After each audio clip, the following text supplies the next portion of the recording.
Class 6 అండి. 6th class ఇది. Okay, నేను రికార్డింగ్ ఆన్ చేస్తానండి, పర్వాలేదు, అవునండి. నంబర్ తర్వాత వేస్తా. ఓకే. సరస్వతి నమస్తుభ్యం వరదే కామరూపిణి విద్యారంభం కరిష్యామి సిద్ధిర్భవతు మే సదా. సో మనం లాస్ట్ క్లాస్ లో ఉకారాంతం కంప్లీట్ చేసుకున్నాం కదండి, అన్ని విభక్తులు నేర్చుకున్నాం కదా. సో దాని మీద మీరు ప్రాక్టీస్ చేస్తున్నట్టున్నారు కదా. సార్ కూడా మీకు ఎక్సర్సైజ్ ఇచ్చారు కదండి. ఏమన్నా డౌట్స్ ఉన్నాయా వాటిల్లో? అవి చూద్దాము. ఇంకా క్వశ్చన్స్ ఏమన్నా ఉంటే తీసుకుని, లేకపోతే ముందుకెళ్దాం. సార్ ఇచ్చిన వాటిల్లో అన్ని వస్తున్నాయా, ఆన్సర్స్ వస్తున్నాయా? కొంచెం చేశారా? డౌట్స్ ఉన్నాయండి. ఓకే, క్వశ్చన్ పేపర్ చేశానండి. కొన్ని డౌట్స్ ఉన్నాయి. ఇప్పుడే అడగమంటారండి? ఇప్పుడు అడిగినా పర్వాలేదు, లేకపోతే సార్ వచ్చాక అడిగినా పర్వాలేదు. ఎందుకంటే ఆయన ఒక స్పెసిఫిక్ బుక్ లో నుంచి ఇస్తున్నారు క్వశ్చన్స్. ఆ బుక్ లో ఆన్సర్స్ ఆయన చెప్తారు మీకు, అంటే ఇంకొంచెం అక్యురేట్ గా ఉండేటట్టు. ఓకేనా? ఓకే అండి, అలాగే. సో మనం ఇప్పుడు ఉకారాంతం కూడా కంప్లీట్ చేసేసుకున్నాం. ఇంకా మిగిలిన అంటే ఇంకా చాలా ఉన్నాయి అంతాలు. మనం ఈకారాంతం కూడా చేసుకున్నాం కదా లెవెల్ 1 లో. పార్వతీ నది అది చేశాం కదండి.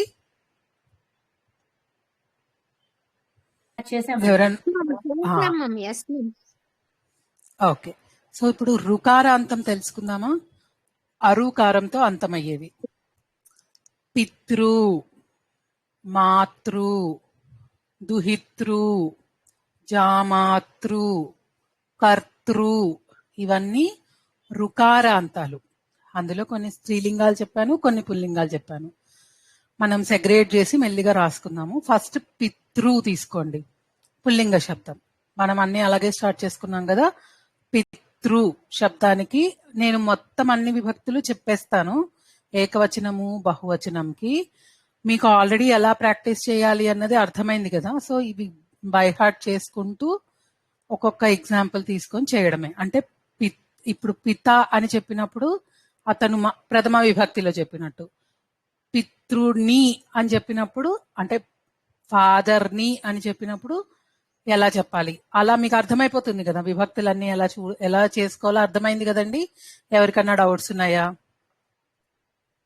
ఏ విభక్తి మనం అర్థమైందండి. ఋషిలో రూయే కదా మ్యామ్, ఋషిలో రు, అదే కదా. Correct correct. పితృ తృ అంటే ఉకారానికి ఈకారానికి మధ్యలో పలుకుతాం. దానికి ప్రథమా విభక్తి ఎలా వస్తుంది? పితృకి పితా. అలా దీర్ఘాలున్న శబ్దాలు మనకి రుకారాంతాలన్నమాట. అంటే అన్ని అని అలా జనరలైజ్ చేయలేము. పితా అని వస్తుంది. కర్త, మాత, చూసారు కదా, అలాగా అలా ఉంటుంది. పితా దీర్ఘం మామూలుగా స్త్రీలింగం కదండి. కాదు, అదే ఇక్కడ రుకారాంతం వస్తుంది అన్నమాట. Okay okay. అది మనము ఇది ఇలాగే ఉంటుంది అని చెప్పలేమండి. సంస్కృతంలో చాలా చాలా చాలా ఎక్సెప్షన్స్ ఉంటాయి. ఓకేనా? నకారంతో ఎండ్ అయ్యే ఉన్నాయి, అవి కూడా మారుతుంది. ఇప్పుడు బ్రహ్మన్ అనేది శబ్దము, దానికి ప్రథమా విభక్తి బ్రహ్మ అని వస్తుంది. ఆ వచ్చింది స్త్రీలింగమా? కాదు. అలా అని రుకారాంతమా? కాదు. అట్లా ఒక్కొక్క ఎండింగ్ ఒక్కొక్కటి. అంటే ప్రతి శబ్దాన్ని మనము తెలుసుకోవాల్సిందే, కొంచెం దాని మీద రీసెర్చ్ చేయాల్సిందే. మనం ఏం చేస్తున్నామంటే లిమిటెడ్ గా తీసుకుంటున్నాం అనమాట. అకారాంతము, ఇకారాంతము, ఉకారాంతము పుల్లింగం తీసుకున్నాం. ఆకారాంతము, ఇకారాంతము, ఈకారాంతము, ఉకారాంతము పుల్లింగం స్త్రీలింగం తీసుకున్నాం. నపుంసకలింగంలో మకారాంతం తీసుకున్నాం మనం. అలా కానివి కూడా చాలా ఉన్నాయి. మనము శబ్దకోశాలు అలాంటివి ఏవో చూస్తే ఒక బోలెడు రకాలన్నమాట. అసలు మనం అన్ని గుర్తుపెట్టుకోలేము, అన్నన్ని శబ్దాలు అన్నన్ని ధాతువులు ఉన్నాయి. కాబట్టి మనం ఏం చేస్తున్నామంటే లిమిటెడ్ గా వాటిని యూజ్ చేస్తూ మనం ఎలా మాట్లాడాలి, ఎలా సెంటెన్సెస్ చేయాలి అన్నది తెలుసుకుంటున్నాం అనమాట. ఇక్కడ మన ఇంట్రెస్ట్ ఎక్కువ సెంటెన్సెస్ ని బిల్డ్ చేయడం, చిన్న చిన్నగా కమ్యూనికేట్ చేయడం అనేది చూస్తున్నాం. ఇప్పుడు నేను నకారాంతం నేర్చుకుంటాను, తకారాంతం నేర్చుకుంటాను, ఇంకా అన్ని నేర్చుకుంటున్నాం అనుకోండి, మనం ఇంకా మాట్లాడడానికి అంటే ఇంకా ఎలా అంటే ఒక పెద్ద లారీలో బుక్స్ వేసుకొని తిరగాలి, ఎక్కడ ఏది వస్తే అది ఎక్కడ మ్యాచ్ చేసుకోవాలి అనేది. ఎందుకంటే హ్యూమన్స్ ఎన్ని గుర్తుపెట్టుకుంటాం, మనం అన్ని గుర్తుపెట్టుకోలేం కదా. సో మనము లిమిట్ చేసేసుకుందాం. రాముడు అన్నప్పుడు అదే వస్తుంది, బ్రహ్మ అన్నప్పుడు అదే వస్తుంది. అంటే క్రియాపదాలు గాని కర్మ గాని మిగతావన్నీ సేమ్ వస్తాయి కదా, ఓన్లీ శబ్దం మారుతుంది. కాబట్టి కొన్ని శబ్దాలతో ప్రాక్టీస్ చేశామంటే మిగతా శబ్దాలని కొంచెం ఎప్పుడైతే మీరు ఏదన్నా బుక్స్ లో చదివి ఆ పదాన్ని చూస్తారో అప్పుడు దాని గురించి మీరు వెతుక్కోవచ్చు అనమాట. ఇది ఏదో కర్త, ఇది ఏ అంతమో చూడొచ్చు, అట్లా అట్లా అట్లా డెవలప్ చేసుకుంటూ వెళ్ళాలి. ఓకేనా?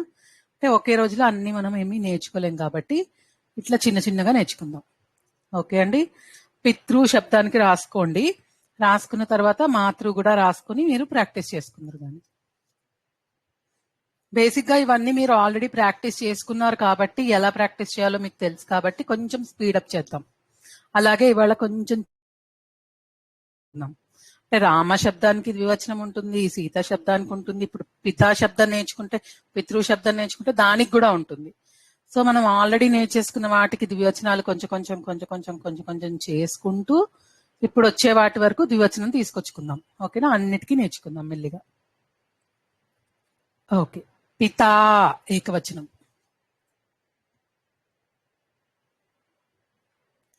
బహువచనం పితరః,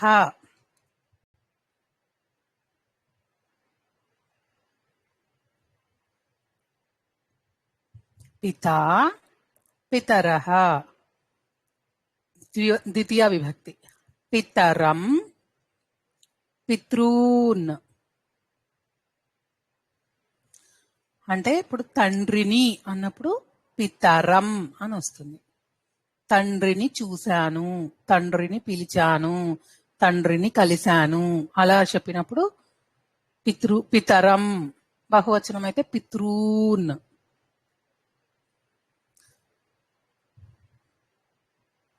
మనం అక్కడక్కడ శ్లోకాల్లో కూడా చూస్తూ ఉంటాం కదా, పితృన్యాంతి పితృవ్రతాః.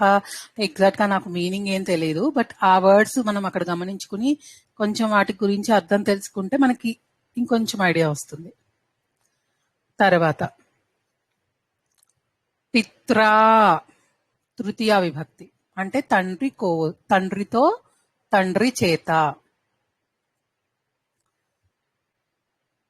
పితృభిః తండ్రుల చేత తండ్రులతో. రాసుకోలేకపోతే చెప్పండి, అంటే స్పీడ్ అయితే, లేకపోతే నేను కొంచెం స్పీడ్ గా కంప్లీట్ చేస్తాను. ఓకేనా? పిత్రా పితృభిః, పిత్రే పితృభ్యః,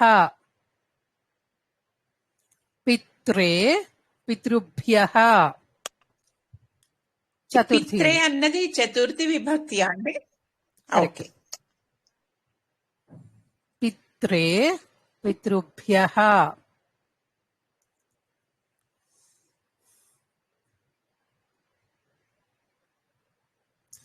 నెక్స్ట్ పంచమి పితుః. బహువచనం ఎలాగో సేమ్ యాజ్ చతుర్థి, పితృభ్యః.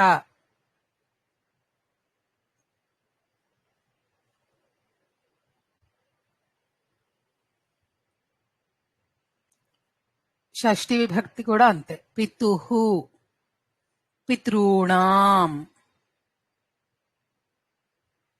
లాస్ట్ కి మళ్ళీ అందరూ ఎవరో ఒకళ్ళు చదువుతురు కానీ ప్రస్తుతానికైతే ఒకసారి రాసేసుకోండి. పితుః పితॄణాం. అణ రకారం వచ్చింది కదండి. పితॄణాం. కొన్ని శబ్దాలు నోటికి పెట్టుకోవడం కూడా చాలా టైం పడుతుందండి. సో కొన్ని కొన్ని పర్వాలేదు, కానీ వీలైనంత వరకు నోటికి వచ్చేస్తే ఏంటంటే మనం ఎక్కడ వాడుకున్నా టక్క వాడుకోవడానికి వీలుగా ఉంటుంది. పితరి సప్తమి విభక్తి. పితృషు బహువచనం. అన్ని మనకి బేసిక్ రూల్ ఒకటి ఉంది కదా, పంచమి విభక్తికి చతుర్థి విభక్తికి బహువచనం సేమ్ వస్తుంది, పంచమి విభక్తికి షష్ఠి విభక్తికి స్త్రీలింగంలో ఏకవచనం సేమ్ వస్తుంది. అలాంటివన్నీ కొంచెం ఫాలో అవుతూనే ఉంది. ఈ పితృషు షూ అనేది చేరుతుంది దానికి లాస్ట్ లో. ఇది కూడా అంతే, సప్తమి విభక్తి బహువచనం అన్నిటికీ షూ షూ చేరుతుంది. సో అదంతా అలా పెట్టుకుని కొంచెం గుర్తు పెట్టుకుని రాసేసుకోవచ్చు.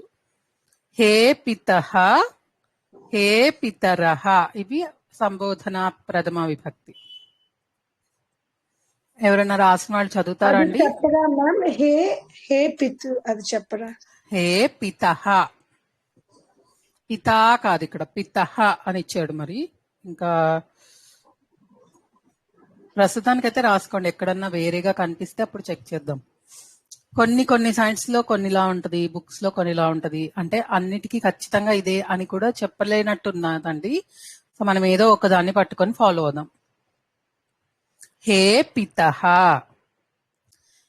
బహువచనం హే పితరః. చదువుతారా ఎవరన్నా ఒకసారి? మిగతా వాళ్ళందరూ చెక్ చేసుకోండి జాగ్రత్తగా. జయ గురుదత్తం. చదవమంటారా? చదవండి. ప్రథమ విభక్తి ఏకవచనం రుకారాంత శబ్ద పితృః శబ్ద పితా పితృహు కాదు, పితృ. Okay ma'am. ప్రాతిపదిక పితృ. ఓకే, పితృ శబ్ద. ప్రథమ విభక్తి ఏకవచనం పితా ఒక తండ్రి, పితరః తండ్రులు. ద్వితీయ విభక్తి ఏకవచనం పితరం తండ్రిని, పితృన్ తండ్రులని. తృతీయ విభక్తి ఏకవచనం పిత్రా తండ్రితో తండ్రిచే. తృతీయ విభక్తి బహువచనం పితృభిః తండ్రుల చేత తండ్రులతోటి. చతుర్థి విభక్తి పిత్రే తండ్రి కొరకు తండ్రి కోసం. పితృభ్యః తండ్రుల కొరకు తండ్రుల కోసం. పంచమి విభక్తి పితుః తండ్రి నుండి వలన కంటే పట్టి. పితృభ్యః తండ్రుల నుండి వలన కంటే పట్టి. షష్ఠి విభక్తి పితుః తండ్రి యొక్క. పితృణాం తండ్రుల యొక్క తండ్రులలో. సప్తమి విభక్తి ఏకవచనం పితరి తండ్రి నందు తండ్రిలో. పితృషు తండ్రుల యందు తండ్రులలో. హే పితః, హే పితరః ఏకవచనం ఓయ్ తండ్రి, ఓయ్ తండ్రులు. ఓ తండ్రి, అంతే కరెక్ట్. నెక్స్ట్ ఇంకెవరికన్నా డౌట్ ఉందా? అర్థం అంటే బాగానే అందరు రాసుకున్నారండి?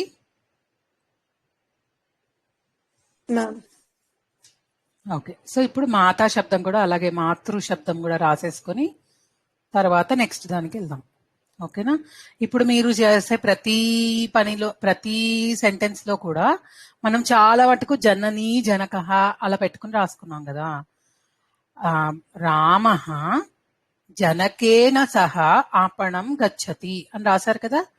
అక్కడ వీలైనన్ని అలా జనకః జనని అన్న వాడినవన్నీ చోట్ల ఈ విభక్తులు మాతాకి పితాకి వచ్చే విభక్తులతో రీరైట్ చేసుకోండి సెంటెన్సెస్. మీకు మంచిగా ప్రాక్టీస్ అయిపోతుంది. ఓకేనా అండి? ఎవరికి ఏం డౌట్ లేదు కదా ఇక్కడ వరకు? మేడం చెప్పండి. మాత అంటే ఆకారాంతం అవుతుంది కదా, ఇక్కడ మాతృ కదా, రుకారాంతం మారిపోదా? మాతృ అనేది ప్రాతిపదిక. ఇప్పుడు రామ శబ్దం ఉందనుకోండి, రామ అనేది ప్రాతిపదిక అన్నమాట. దాని మీద కొన్ని రూల్స్ అప్లై అయిన తర్వాత మనకి విభక్తులు వస్తాయి. అప్పుడు ప్రథమా విభక్తి రామః అయింది. అలానే సేమ్ లాగానే మాతృ లేకపోతే పితృ అనేది రుకారాంత ప్రాతిపదిక. ఓకేనా? దానికి కొన్ని రూల్స్ అన్ని అప్లై చేశాక మనకి రుకారాంతంలో ప్రథమా విభక్తి ఏకవచనం పితా అయ్యింది పుల్లింగానికి, స్త్రీలింగానికి మాతా అయ్యింది. అలాగనమాట. ఓకే, సో మాతా శబ్దం కూడా చెప్తానండి, రాసేసుకోండి. మనం తర్వాత ద్వివచనం గురించి కొంచెం డిస్కస్ చేసుకుందాం. ఏకవచనం మాతా, మాతరః, పితరః లాగానే సేమ్. మాతా, మాతరః.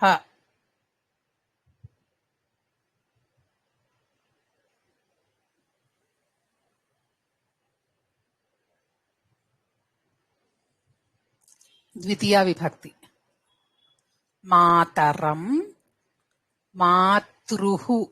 మాతృన్ రాదు, మాతృః. సో స్త్రీలింగ రుకార ఒక్కసారి చెప్పారా? మాతా ప్రథమ విభక్తి ఏకవచనం, మాతరః బహువచనం, మాతరం ద్వితీయ విభక్తి ఏకవచనం, మాతృః ద్వితీయ విభక్తి బహువచనం, మాత్రా పర్వాలేదు, మాత్రా తృతీయ విభక్తి బహువచనం, సారీ ఏకవచనం తృతీయ విభక్తికి. మాత్రా మాతృభిః,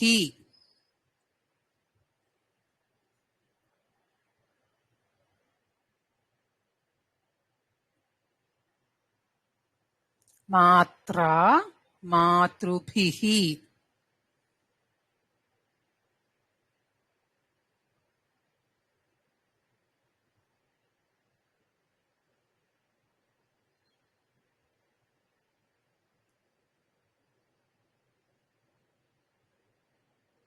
మాత్రే మాతృభ్యః. మాత్రే అని మనం చదువుతాం కదండి, ఎక్కడ చదువుతాం?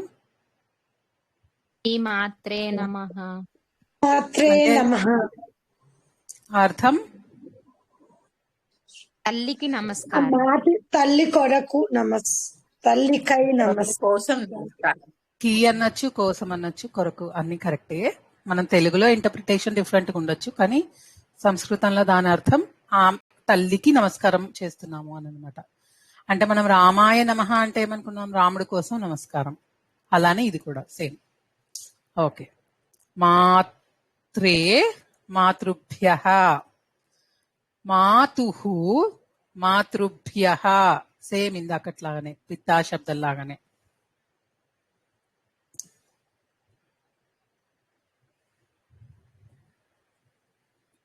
ఒక్క ద్వితీయ విభక్తి బహువచనంలో తప్ప మిగతా అంతా సేమ్ ఉందండి.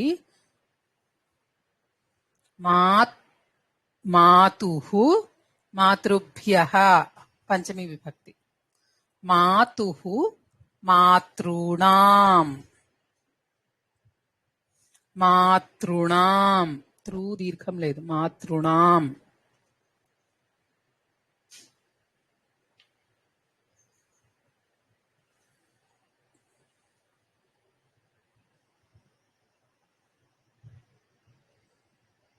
చెప్పనా నెక్స్ట్ ది?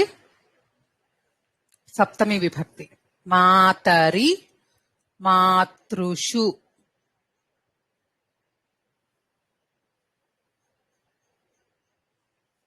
హే మాతః హే మాతరః. ఇది సంబోధన ప్రథమ విభక్తి.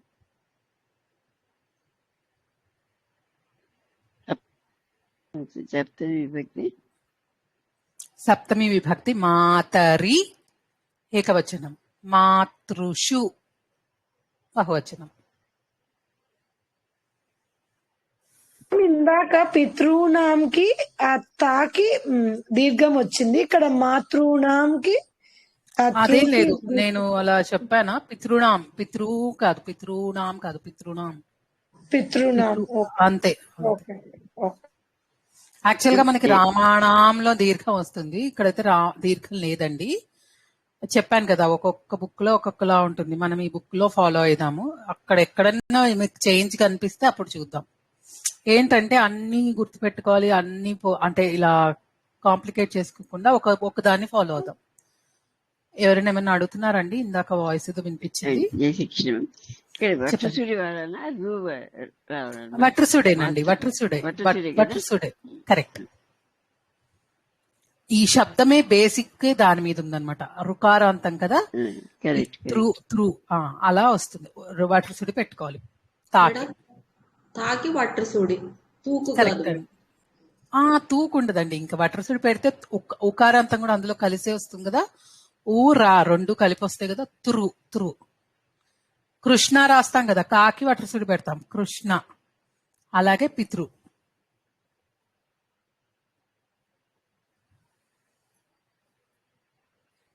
ఓకేనా? అందరు రాసుకున్నారా? చదువుతారా ఎవరైనా ఒకరు మాతృ శబ్దం? చదవమంటారండి. చదవండి. మాత ప్రథమా విభక్తి ఏకవచన స్త్రీలింగం మాతృశబ్దానికి చెప్తున్నారు. మాత మాత అంటే తల్లి అని చెప్పాలి కదండి తెలుగులో. కరెక్ట్. మాత ప్రథమా విభక్తి తల్లి. మాతరహ చాలా మంది తల్లులు. మాతరం మా తల్లిని. మాతృహు తల్లులను. మాత్రా తృతీయ విభక్తి ఏకవచనం తల్లితో తల్లితో తల్లిచే. మాతృభిః తల్లులచే తల్లులతో. మాత్రే చతుర్థి విభక్తి ఏకవచనం మాత్రే తల్లి కోసం. మాతృభ్యః తల్లుల కోసం. పంచమి విభక్తి ఏకవచనం మాతుః తల్లి నుండి తల్లి ఉన్న తల్లి కంటే పట్టి. మాతృభ్యః తల్లుల నుండి తల్లుల కంటే తల్లుల వలన. షష్ఠి విభక్తి మాతుః తల్లి యొక్క. మాతృణాం తల్లుల యొక్క. సప్తమి విభక్తి ఏకవచనం మాతరి తల్లి యందు. మాతృషు తల్లుల యందు. సంబోధన విభక్తి హే మాతః హే మాతరః. కరెక్ట్. ఓకేనా?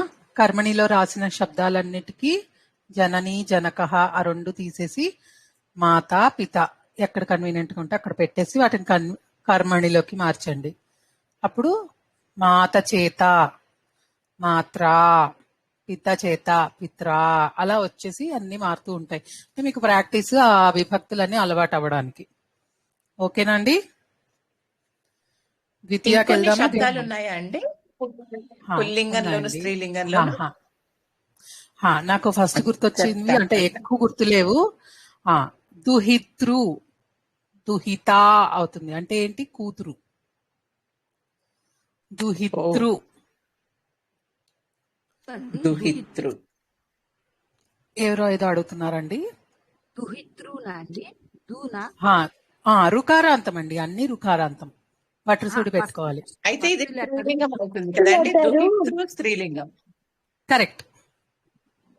ఇప్పుడు రామ శబ్దము సీతా శబ్దము మనకి అరుకారాంతాలు అవి మారి మనకు అర్థమైపోతుంది ఏది స్త్రీలింగం ఏది పుల్లింగం అని.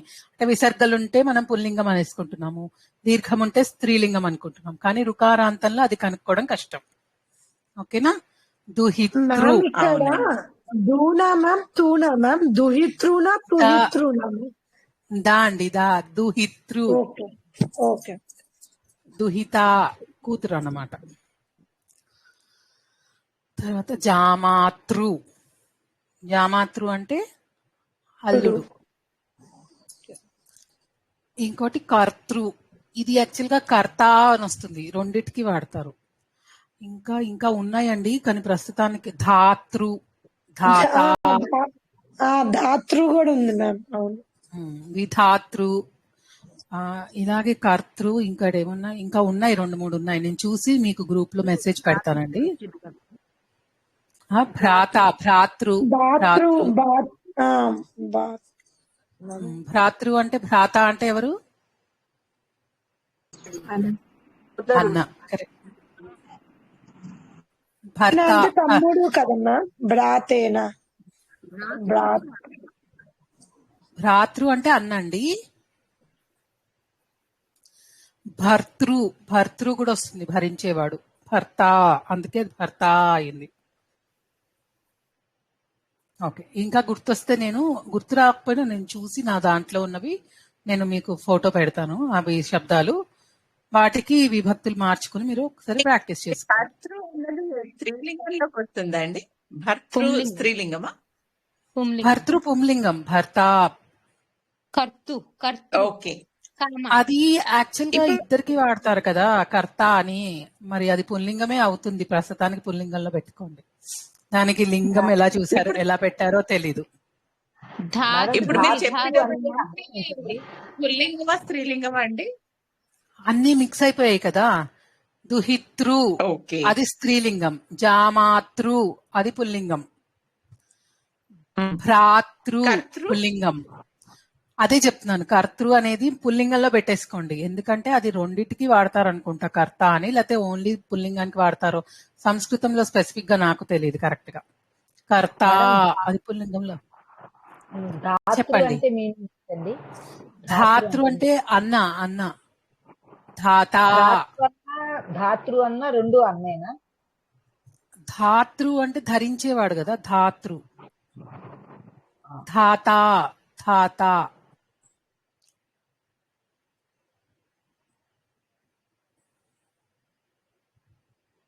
తాత అంటే తండ్రి ఏమో నాకు చిన్న మాత ధాత పితామహ అంటారు కదా. ధాత అదే అంటే చూస్తా, యమునికి ధరించేవాడు అని. ఉమ్.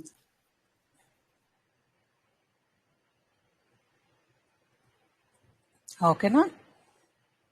సో వీటికి మీరు విభక్తులన్నీ కొంచెం ప్రాక్టీస్ చేసుకోండి. మనం కొంచెము అవి కొత్తగా, అంటే మీకు ఆల్రెడీ చాలా మందికి కొంతమందికి తెలిసే ఉంటుంది. సో కానీ మనం ముందు నుంచి స్టార్ట్ చేసుకుందాం కాబట్టి ద్వివచనాన్ని స్టార్ట్ చేసుకుందాం. మనం ఇప్పటిదాకా 3 వచనాలు 3 లింగాలు ఉన్నాయని తెలుసుకున్నాం. 3 వచనాలు 3 లింగాలు 3 పురుషాలు. సో మనం ఏం చేసాం, ఫస్ట్ నుంచి 3 వచనాలు నేర్చుకుంటున్నాం. సారీ, 3 వచనాలు వదిలేసాం, రెండే వచనాలు నేర్చుకుంటున్నాము. 3 లింగాలు నేర్చుకున్నాం, అంటే స్త్రీలింగము, నపుంసకలింగము, పుల్లింగము, మొత్తం అన్ని నేర్చుకుంటున్నాం. 3 పురుషాలు ఏంటి, ప్రథమ పురుష, ఉత్తమ పురుష, మధ్యమ పురుష, ఇవన్నీ నేర్చుకున్నాం. కానీ వచనాలకు వచ్చేటప్పటికి ఏకవచనం నేర్చుకున్నాము, బహువచనం నేర్చుకున్నాం. కానీ సంస్కృతంలో ప్రత్యేకంగా ద్వివచనం కూడా ఉంది. అంటే ఎప్పుడైతే ఓన్లీ 2 ఉంటాయో, ఒకటి తక్కువ కాదు ఒకటి ఎక్కువ కాదు. ఇప్పుడు మనకి ఎన్ని కళ్ళు ఉన్నాయి, 2 ఉన్నాయి. ఎన్ని చేతులు, 2 చేతులు. ఎన్ని చెవులు, 2 చెవులు. కాళ్ళు 2. ఇట్లా 2 2 2 వచ్చిన చోట మాత్రమే ద్వివచనాన్ని వాడేటట్టుగా పెట్టారు సంస్కృతంలో. ఓకేనా? వేరే ఏ లాంగ్వేజ్ లోనూ మనం చూడలేదు కదండి.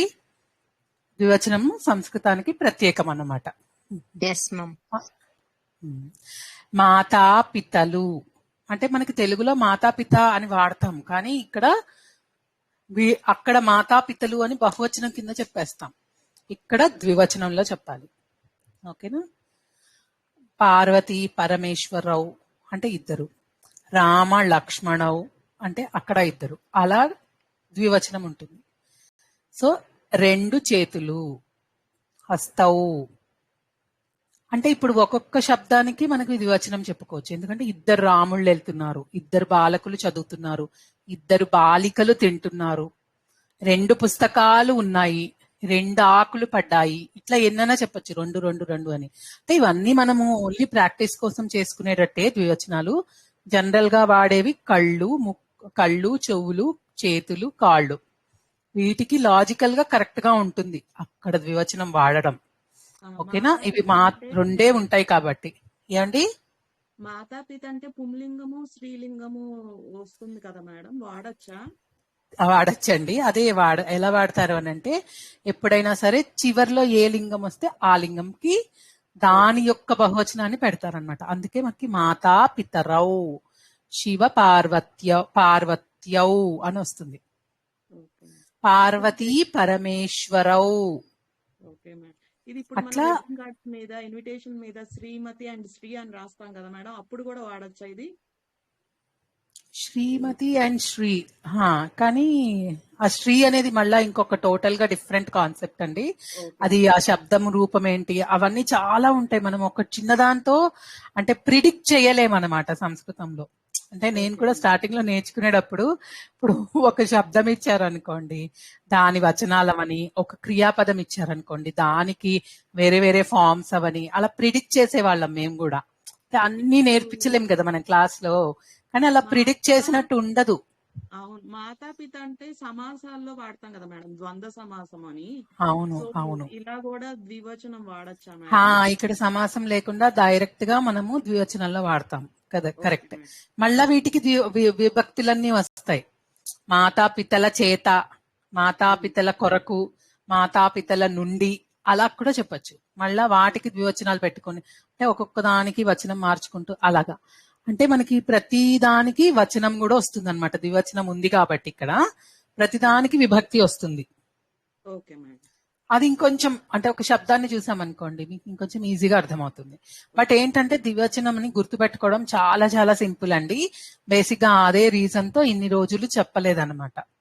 ఒకసారి చెప్పేస్తే మీకు కూడా అలవాటు అయిపోతుంది అన్నట్టుగా ఇప్పుడు చెప్దామని స్టార్ట్ చేసాం. సో మీరు అందరూ మిగతా వాటిలో కంఫర్టబుల్ గా ఉన్నారని నాకు అర్థమైంది, అందుకనే ధైర్యం చేసి చెప్తున్నాము. సో ఏమన్నా కన్ఫ్యూజన్ వస్తే పక్కన పెట్టేసేయండి, దాని గురించి ఎక్కువ వరి అవ్వద్దు. ద్వివచనం వదిలేసి మిగతా వాటిని చేసేసుకోండి. మిగతా వాటిల్లో బాగా కంఫర్టబుల్ గా ఉంటే చాలు. ద్వివచనం అనేది చాలా చాలా చాలా రేర్ గా వాడతాం. ఓకేనా? ఓకే. సో ఇప్పుడు రామ శబ్దం ఉంది. రామః అంటే ఏంటి? ఒక రాముడు. రామాహ అంటే అందరూ చెప్పాలి కొంచెం యాక్టివ్ గా, ఎందుకంటే ఇది కొత్త విషయం ఏం కాదు. చాలా మంది రాముళ్ళు. కరెక్ట్. ఇప్పుడు రాముళ్ళు అని చెప్పాలంటే రామౌ, ఔకారం. అంటే మనకి ఇప్పుడు మొత్తం టేబుల్ కి ఎలా వస్తుంది? రామః, రామౌ, రామాహ. ఓకేనా? రామః, రామౌ, రామాహ. ద్వితీయ విభక్తి రామం, మళ్ళీ రామౌ, రామాన్. ద్వితీయ విభక్తిలో ద్వివచనంలో అడ్వాంటేజ్ ఏంటి అని అంటే మనకి 3 కొత్తవి వస్తాయి, కొత్త రూపాలు వస్తాయి అన్నమాట. ప్రథమా విభక్తికి ద్వితీయ విభక్తికి రూపం మారుతుంది ద్వివచనంలో మాత్రమే. అబ్జర్వ్ చేయండి. తృతీయ, చతుర్థి, పంచమికి ఒకటే రూపం ఉంటుంది. షష్ఠికి, సప్తమికి ఒకటే రూపం ఉంటుంది. ద్వితీయ విభక్తి ఏకవచన ప్రథమ విభక్తిలో ఏది వస్తుందో దాన్నే సంబోధన ప్రథమ విభక్తిలో వాడేస్తాం. సో మనం నేర్చుకోవాల్సినవి 3 ఫార్మ్స్ అన్నమాట. 3 శబ్ద రూపాలు మారుతాయి. అర్థమవుతుందా నేను చెప్పేది? ఏమన్నా డౌట్ వస్తుందా? ఎస్ మమ్. ఓవరాల్ ఇప్పటిదాకా 7 నేర్చుకున్నాం, ఇక్కడ 3 నేర్చుకుంటాం. 3 మిగతావి రిపీట్ అవుతాయి. ఓకే ఓకేనా? నేను కొంచెం స్పీడ్ గా చెప్తాను, మీరు రాసుకోండి. రామః, రామౌ, రామాహ. రామం, రామౌ, రామాన్. రామేణ, రామాభ్యాం, రామైః. రామాభ్యాం అనేది కొత్తది మనకి. రామాభ్యాం అంటే ఇద్దరు రాముళ్ళతో, ఇద్దరు రాముళ్ళ చేత. ఓకేనా? తర్వాత రామాయ, రామాభ్యాం, రామేభ్యః. చతుర్థి విభక్తి. పంచమి విభక్తి రామాత్, రామాభ్యాం, రామేభ్యః. తర్వాత రాముడి యొక్క రామస్య, అది పంచమి అయిపోయింది కదా. రామస్య, రామయోహో, రామాణం. షష్ఠి విభక్తి రామే, రామయోహో, లాస్ట్ ఏమిటి? రామేషు. రామేషు. ఓకే. సో ఇప్పుడు మొత్తం టేబుల్ వచ్చేసిందా 3 వచనాలతో? ఎస్ మమ్. పైన ప్రథమ విభక్తి, ద్వితీయ విభక్తి ఒకటి వచ్చింది. ఓకేనా? మిగతా 3 ఒకటి వచ్చింది, లాస్ట్ 2 ఒకటి వచ్చాయి. ఇంకొక ఈజీ అయిన విషయం ఏంటి అని అంటే స్త్రీలింగానికి కూడా సేమ్ ఫార్మాట్, నపుంసకలింగానికి కూడా సేమ్ ఫార్మాట్. ఫస్ట్ స్త్రీలింగంలో ప్రథమా విభక్తి, ప్రథమా విభక్తి ఒక్కటి గుర్తుపెట్టుకుంటే చాలు. ద్వితీయ విభక్తికి కూడా అదే వస్తుంది. ద్వివచనం గురించి మాత్రం చెప్తున్నాను నేను. మళ్ళీ 3 సేమ్ ఉంటాయి. అది సేమ్ కూడా రామాభ్యాం లాగానే ఉంటుంది, సీతాభ్యాం అని. లాస్ట్ 2 వస్తుందా మమ్? లాస్ట్ 2 సీతయోహే వస్తుంది. ఓకే అమ్మా. సీతౌ కానీ సీతాభ్యాం సీతయోః. ద్వివచనంలో ప్రథమ విభక్తి వేరే ఉంటుంది. సీతే ఉంటుంది. సీతా, సీతే, సీతాః. సీతాం, సీతే, సీతాః. సీతయా, సీతాభ్యాం, సీతాభిః. సీతాయై, సీతాభ్యాం, సీతాభ్యః. సీతాయాః, సీతాభ్యాం, సీతాభ్యః. షష్ఠి విభక్తి సీతాయాః, సీతయోః, సీతానాం. సీతాయాం ఏండి సారీ నేను మ్యూట్ చేసుకోవడం. సీతాయాం, సీతయోః, సీతాసు. ఇక్కడ షూ రాదు, సు వస్తుంది. అంతే, సేమ్ అలాగే మారుతూ ఉంటాయి అన్నిటికీ. సో మనం ఎక్కువ తెలుసుకోవాల్సింది ఏంటి అని అంటే ద్వివచనంలో ప్రథమ విభక్తి ఒక్కటి తెలుసుకుంటే మిగతావన్నీ మీరు రాసేయగలుగుతారు. ఓకేనా? హరి శబ్దం తెలుసుకుందామా? ఓకే అండి. హరి తెలుసుకుందామా? నపుంసకలింగం ఒకసారి చెప్తామా? తెలుసుకుందాం. పుస్తకౌ కాదు. మీరు ఎప్పుడైనా సరే నన్ను ప్రథమ విభక్తి ద్వివచనం అడగాలి, మిగతావన్నీ మార్చేసుకోవచ్చు. Okay ma'am. పుంలింగం లాగా వస్తుంది అనుకున్నా. కాదు కాదు, ద్వివచనంలో స్త్రీలింగాన్ని ఫాలో అవుతుంది నపుంసకలింగం. పుస్తకే అవుతుంది. పుస్తకే ద్వితీయ విభక్తి, తృతీయ విభక్తి పుస్తకాభ్యాం, చతుర్థి కూడా పుస్తకాభ్యాం, పంచమి కూడా పుస్తకాభ్యాం, షష్ఠి వచ్చి పుస్తకయోః. కరెక్ట్. పుస్తకయోః, పుస్తకయోః అంతే. సో మరి ఉట్టి శబ్దాలు ఉంటే సరిపోతుందా మనకి? క్రియాపదాలు కూడా ద్వివచనంలో మారాలి కదా? మారాలా వద్దా?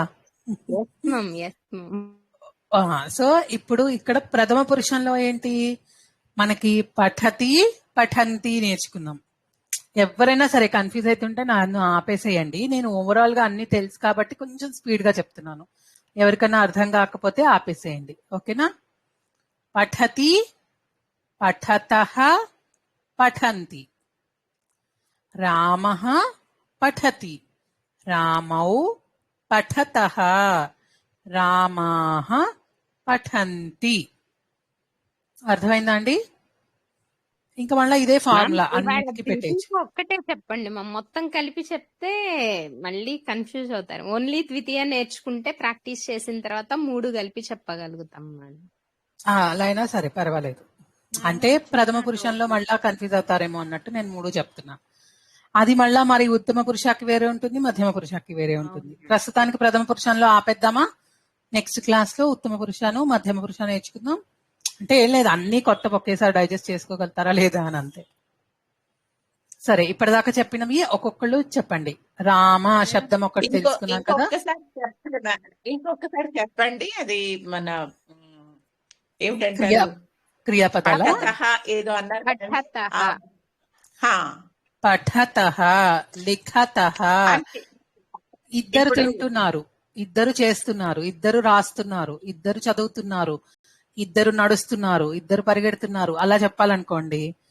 రామౌ పఠతః, బాలకౌ పఠతః, బాలికే పచతః.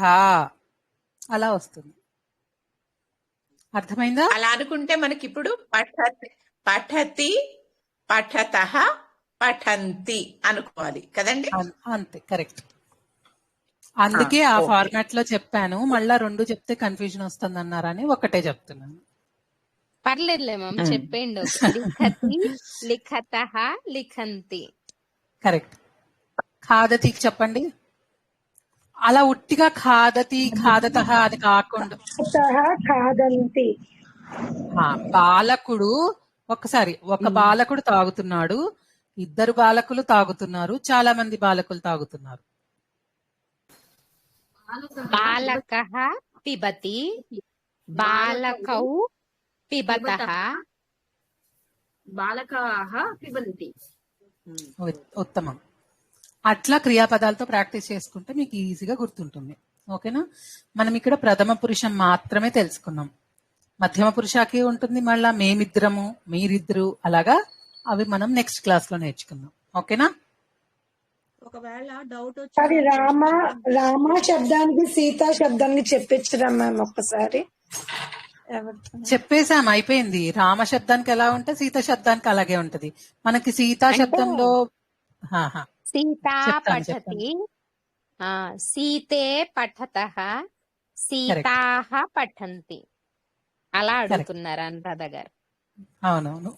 ఇప్పుడు మనం వేరే వేరే ఎగ్జాంపుల్స్ తీసుకొని చేద్దాం. ఓకేనా? రాముడు సీత కాకుండా బాలకః, బాలిక, ఆరక్షకః, ఆరక్షిక, తర్వాత గాయకి, గాయకః, అట్లా వేరే వేరే ఎగ్జాంపుల్స్ తీసుకొని కొన్ని ప్రాక్టీస్ చేద్దాం. ఎలాగో ఇంకా టైం ఉంది కదా, ఇంకా ఎక్కువ ఓవర్లోడ్ ఒకేసారి వద్దు. కొత్త టాపిక్ కదా, బాగా డైజెస్ట్ చేసుకోండి. నెక్స్ట్ వీక్ కి సెట్ అయిపోతుంది మీరు ప్రాక్టీస్ క్లాసెస్ లో చేసుకుంటే. ఓకేనా? ఓకేనండి. డౌట్స్ ఉన్నాయా? ఇంకా మైండ్ లో అర్థం కాలేదు అన్న ఫీలింగ్ ఉందా? అంతే, కొత్తగా కావుగా ఇకారాంతానికి ఉకారాంతానికి మళ్ళీ చేంజ్ అవుతాయేమో, రుకారాంతానికి చేంజ్ అవుతుంది. Okay ma'am. అందుకే ఫస్ట్ అకారాంతం ఒకసారి కంఫర్టబుల్ అయిపోయాక ఇకారాంతం 2 రోజులు, అంటే ఇకారాంతం ఒక రోజు, పుల్లింగము స్త్రీలింగము, ఈకారాంతం ఒక రోజు, ఉకారాంతం ఒక రోజు, అలా తీసుకున్నాం అనుకోండి ఈజీగానే ఉంటాయి, కానీ గుర్తుంటాయి అన్నమాట. ఒకే రోజు అన్ని క్లమ్జీ అయిపోకుండా ఒకటే చేసుకుందామని. ఇప్పుడు మనం నపుంసకలింగం కూడా అయితే అన్నిటికీ ఒకే రకంగా నేను ఒకసారి చెప్పిస్తాను. నేను చెప్పింది అడిగింది చెప్పండి. ఇంకా దీని తర్వాత కూడా ఉంటాయా మేడం? మీకు ఇదే అనుకుంటా లాస్ట్, రూకారాంతము, పుంలింగము, స్త్రీలింగము, అంటే శబ్దాలు నేర్చుకోవడానికి విభక్తులు. మనం ఇప్పుడు అంతవరకే నేర్చుకుంటామండి. నకారాంతాలు కూడా ఉన్నాయి, మనం అంత దూరం వెళ్ళొద్దు. Okay madam. ఇప్పుడు ఒకవేళ నాకు డౌట్ వచ్చింది మేడం, ద్వివచనంలో క్రియాపదం కానీ సర్వనామం కానీ విభక్తి ఏమన్నా వాడాలి అంటే బహువచనం యూజ్ చేయొచ్చా మేడం ఆ ప్లేస్ లో, ఆ టైంలో? యాక్చువల్ గా సంస్కృతంలో మనకి అది ఉంది కాబట్టి ద్వివచనము గ్రామాటికల్ గా ఇన్కరెక్ట్ అవుతుందండి. బట్ కన్వీనియన్స్ కోసం ప్రస్తుతానికి ఎస్ మనము వాడేయచ్చు. బాలురు అనుకున్నాం అనుకోండి, ఇద్దరు ప్లేస్ లో నెంబర్ తీసేసుకొని బాలురు ప్లూరల్ ఫామ్ పెట్టి బహువచనము అట్లా అడుగుతున్నా. Correct correct. కానీ సంస్కృతంలో తౌ బాలకౌ అది మనం సర్వనామం ఇంకా నేర్చుకోలేదు కదా, మారుతాయి. తౌ బాలకౌ, తే బాలికే, నపుంసకలింగంలో తే పుస్తకే, అంతే. నపుంసకలింగం వస్తుంది కదండి, ఇక్కడ కూడా తే రామః తే ఉంటుంది కదా. కరెక్ట్, ప్లూరల్ బహువచనంలో ఉంటుంది. ఇప్పుడు చూడండి, నేను ఒక ఎగ్జాంపుల్ చెప్తాను. తే రామాః పఠంతి అంటారు, తే సీతే పఠతః అంటారు. పఠంతి అనరు అక్కడ, ఎందుకో ద్వివచనం కాబట్టి. చదువుతున్నారు. తే సీతే అన్నప్పుడే అక్కడ తేని ఇద్దరని స్త్రీలింగం అని గుర్తించాలి, అంతే. ఇంకా తే సీతే ఉట్టి తే పఠతః అన్నారు అనుకోండి, అప్పుడు కూడా స్త్రీలింగంలో ఆ ఇద్దరు అమ్మాయిలు చదువుతున్నారు. పఠతః అనేది చెప్పేస్తోంది కదా మనకి అది ద్వివచనం అని. అసలు ఆ కన్స్ట్రక్షన్ ని చూడండి, మనము ఎంత అప్రిషియేట్ చేయొచ్చు. ఒక చిన్న దీర్ఘంతో మారిపోతుంది, ఒక చిన్న ఆకారంతో మారిపోతుంది, ఒక చిన్న మహాప్రాణంతో మారిపోతుంది. అసలు అన్ని పదాలని వాళ్ళు ఎలా ఊహించి అంత డిస్టింక్ట్ గా ఎలా క్రియేట్ చేశారో, ఎలా చేసుంటారంటారు. అసలు మనుషులకి పాసిబులేనా? మేడం ఇప్పటిదాకా చెప్పినయే ఒక ధాతువుకి 101 శబ్దాలు రాశారు మ్యామ్ శ్యామల గారు. ఇప్పుడు ఇక మీరు మేము మీకన్నా శత్రు ప్రత్యయం నేర్చుకోలేదు మనం, ఓకేనా? నియర్ ప్రత్యయం నేర్చుకోలేదు, తవ్యత్ ప్రత్యయం నేర్చుకోలేదు. అందులో కూడా 9 రూపాలు వస్తాయి. మళ్ళా మూడు వచనాలకి మళ్ళా రూపాలు వస్తాయి. సో మొత్తం ఇంకొక 20 ఏళ్ళు వస్తాయండి. 110 వచ్చింది మేడం నిన్న మాకు. ఇంకొక 3 into 27 కి ప్రిపేర్ అవ్వండి. 200 మేము 200 రాసుకున్నాం ప్రస్తుతానికి. మాకు లెవెల్ 2 అయ్యేప్పటికి శబ్దానికి 200 రాశారు మ్యామ్. 200 అలానే ఒకటే ధాతువు మళ్ళా వేరే వేరే ధాతువులు కూడా రాసుకుంటే ఒక్కదానికి 200 అంటే అసలు ఎక్కడ చేస్తామండి? అంత వాస్ట్ పాసిబిలిటీస్ ని ఆలోచించి అసలు నిజంగా మిరాకిల్ అనిపిస్తుంది. అంటే తెలుగులో కూడా ఉండొచ్చు, కానీ మనం అంత అనాలిసిస్ చేయలేదు కదా. చేస్తుంటే చాలా బాగా అనిపిస్తుంది. Yeah, definite. చాలా గ్రేట్ లాంగ్వేజ్. అసలు ద్వివచనంతోనే పిక్చర్ మొత్తం మారిపోతుంది. అంటే మనకి అది దాని రియల్ అడ్వాంటేజ్ ఏంటి అన్నది మనకి ఇప్పుడు తెలియకపోవచ్చు. ఊరికే చూసి మనం పిచ్చి పిచ్చిగా 2 పుస్తకాలని 2 పళ్ళని అలా ప్రాక్టీస్ చేస్తే మనకి దాని యాక్చువల్ కాన్సెప్ట్ ఏంటి అన్నది అర్థం చేసుకోకపోవచ్చు. బట్ యాక్చువల్ గా అది ఎక్కడ యూజ్ అవుతుంది, ఎలా ఐడెంటిఫై చేస్తారు, ఎందుకు ఇచ్చారు అన్నది కొంచెం మనకి తడితే గనక ఇంకా చాలా బాగుంటుంది. సరే, ఇప్పుడు మనం ఏం చేద్దామంటే ఒక శబ్దం రామ, ఒక పుల్లింగ శబ్దం తీసుకోండి, మీ ఇష్టం ఏదైనా సరే. ఇక ఇప్పుడు అడగండి. తాహా పఠతః అంటే ఆ స్త్రీలు చదువుతున్నారు అని వస్తుంది కదా. తాహా పఠతః కాదు, తాహా పఠంతి. తాహా బహువచనం, తే ద్వివచనం. కన్ఫ్యూజ్ అవ్వద్దు, మీరు వచ్చింది మంచిగా ఉంచుకోండి, దాన్ని కన్ఫ్యూజ్ చేసుకోవద్దు. ఇది అర్థమైతే యాక్సెప్ట్ చేయండి, లేకపోతే పక్కన పెట్టేయండి ప్రస్తుతానికి. ఏం లేదు, ప్రాక్టీస్ చేస్తే అలవాటు అయిపోతుంది. ఓకే ఓకే, నాకు అర్థమైంది. ఇప్పుడు సీతే అలా చెప్పాలండి.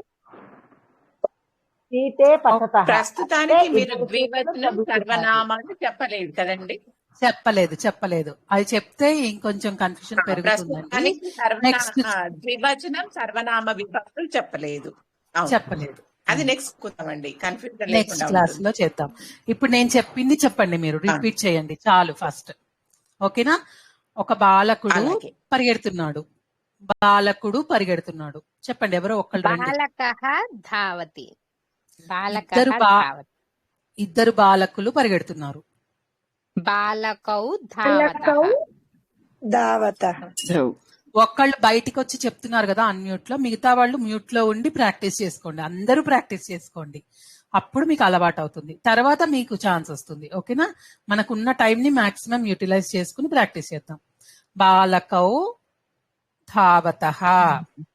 బాలకులు చాలా మంది పరిగెడుతున్నారు. ధావంతి. శోభ గారు మీరు చెప్పండి. పత్రం పడుతోంది. పత్రం మ్యామ్, ఇది పుల్లింగం ఫాలో కావాలా? నపుంసకలింగం అండి. పత్రం పతతి. Very good. 2 పత్రాలు పడుతున్నాయి. పత్రౌ పతతః. పత్రవు కాదు. ఇప్పుడు మనకి ఎప్పుడు అన్ని చోట్ల ఇప్పుడు చూసింది మనము పుల్లింగము, నపుంసకలింగం పుల్లింగాన్ని ఫాలో అవుతోంది అని. ద్వివచనంలో ప్రథమా విభక్తిలో ద్వితీయ విభక్తిలో స్త్రీలింగాన్ని ఫాలో అవుతుంది. ఇది ఒక చిన్న చేంజ్ అన్నమాట. ఇది మనం గుర్తుపెట్టుకోవాలి. పత్రం ద్వివచనం, పత్రే. ఇప్పుడు చెప్పండి. పత్రే పతతః. Very good. చాలా పత్రాలు పడుతున్నాయి. పత్రాణి పతంతి. ఉత్తమం. పత్రాణి పతంతి. Very good. ఇప్పుడు స్త్రీలింగానికి వద్దాం. బాలిక. ఈజీగా ఆకారాంతమే తీసుకుంటున్నాను. ఎందుకు? ఈకారాంతానికి వెళ్తే మళ్ళీ రూపాలు కొంచెంగా మారుతాయి. అవి మనం వచ్చే క్లాసుల్లో నేర్చుకుందాం. ఒకేసారి అన్ని వద్దు. బాలిక చదువుతోంది. బాలిక పఠతి. బాలికే పఠతి. పఠంతి. కుసుమ గారు వేరే వాళ్ళకి కూడా చెప్పనివ్వండి. కొన్ని మీకు బాగానే వచ్చేసింది, నాకు అర్థమైంది, కరెక్ట్ గా చెప్తున్నారు. వేరే వాళ్ళు డౌట్ గా చెప్తున్నారు కదా, వాళ్ళకి ఛాన్స్ ఇద్దాం. బాలిక చదువుతోంది. ఓకే. పుష్పం పడుతోంది. మనకి ఇంకంతకన్నా నపుంసకలింగానికి ఏం చెప్తాం? పుష్పం పడుతున్నది. చెప్పండి. పుష్పం పతతి. 2 పుష్పాలు పడుతున్నాయి. పుష్పే పుష్పే పతతః. పుష్పే పతతః. పుష్పాలు పడుతున్నాయి. చెప్పండి. పుష్పాలు పతంతి. పతంతి. Very good. ఇలా మీరు 3 వచనాలలో ప్రాక్టీస్ చేశారంటే మీకు ఆ క్రియాపదాలన్నిటికీ రివిజన్ అయిపోతుంది. ప్లస్ మీకు ఎక్కడెక్కడ ఏం వాడుతున్నాం అన్నది గుర్తుంటుంది. స్త్రీలింగం ఎలా మారుతోంది, నపుంసకలింగం ఎలా మారుతోంది, పుల్లింగం ఎలా మారుతోంది, అర్థమైంది కదండి? ఏమన్నా డౌట్ ఉందా? Yes ma'am. ఇది మనకి చిన్న శాంపుల్, స్టార్టింగ్ అన్నమాట. ఇది బిగినింగ్. మనం ఇంకా ఏబిసిడి దగ్గరే ఉన్నాం, ఏబిసిడి కూడా రాలేదు. ఇప్పుడు మనం మేడం ఒక నేర్చుకున్న డౌట్ అండి. చెప్పండి ఇప్పుడు ఈ చెప్పండి. నపుంసకలింగాలు ద్వివచనము ఏదైతే ఉందో అవి మొత్తం స్త్రీలింగాన్ని ఫాలో అవుతాయండి అన్ని. ప్రథమా విభక్తి ద్వితీయ విభక్తి వరకు గుర్తుపెట్టుకోండి. మిగతా వాటి గురించి మళ్ళీ మాట్లాడుకుందాం. సరే మేడం. మిగతావన్నీ అన్నిటికీ సేమే కదండి. రామ శబ్దానికి సేమే, పుస్తకంకి సేమే, సీత శబ్దానికి సేమే కదా. సో అవన్నీ ఫాలో అవుతాయి. అంటే ఆ మూడిటికి ఒకటే ఉంటుంది. పుస్తకాభ్యాం, మళ్ళా పుస్తకాభ్యాం, పుస్తకయోహో సీతయోహో, రామయోహో, అంతే కదా. సో అన్ని సేమే ఉంటాయి అన్నమాట ద్వివచనానికి.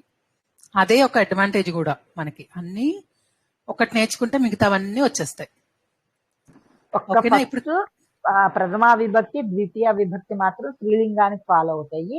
మిగతా అన్ని యాస్టీజ్, ఎందుకంటే అన్నిటికి ఒకటే కాబట్టి అయ్యే ఫాలో అవుతాయి. కరెక్ట్ అండి. సో ఇలా చేసుకుంటారా?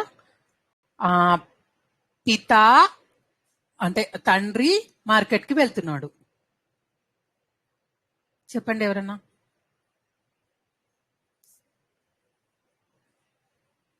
చెప్పాలి. పిత ఆపణం గచ్చతి. మాత వంట చేస్తోంది. మాత శాకం కరోతి. శాకం పచతి. కరోతి కూడా అనొచ్చు. శాఖ ఆకారాంత స్త్రీలింగం కదా మ్యామ్. అది మళ్ళా చెప్తున్నాను కదండి, ఒక్కొక్కరు శాఖ చెప్తున్నారు. శాఖ అనేది కొమ్మ. పాకం.